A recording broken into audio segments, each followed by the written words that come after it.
बहुत समय पहले की बात है।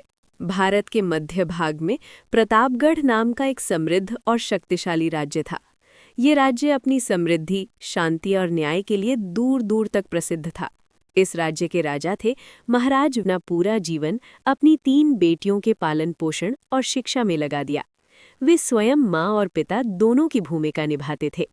राजा की तीनों बेटियां अत्यंत सुंदर थीं, लेकिन उनका स्वभाव और सोच एक दूसरे से बिल्कुल अलग थी। सबसे बड़ी बेटी राजकुमारी पद्मिनी थी। वो बुद्धिमान, अनुशासित और गंभीर, चकाचौंध, आभूषण और वैभव में कोई रुचि नहीं थी।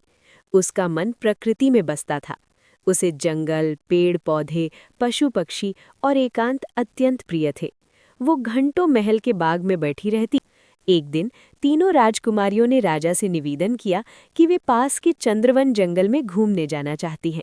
राजा ये सुनकर कुछ देर मौन हो गए, क्योंकि चंद्रवन जंगल की गहराई में खिंचता चला गया। वो धीरे धीरे सबसे पीछे रह गई और अकेली आगे बढ़ने लगी। चलते चलते वो एक प्राचीन वटवृक्ष के पास पहुंची। तभी उसकी दृष्टि एक विशाल काले सांप पर पड़ी, जिसकी आंखें रहस्यमय रूप से चमक रही हो।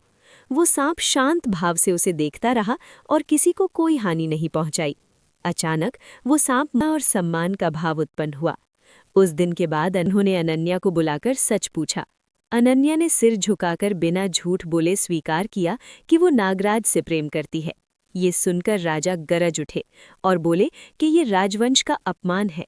उन्होंने सैनिकों को आदेश दिया कि जंगल को जला दिया जाए और नाग को मार दिया जाए।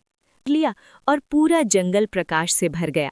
तभी नागराज ने सत्य प्रकट किया कि वो एक शापित गंधर्व हैं और जब तक कोई उन्हें बिना भय के स्वीकार नहीं करेगा, वे नाग रूप में ही रहेंगे।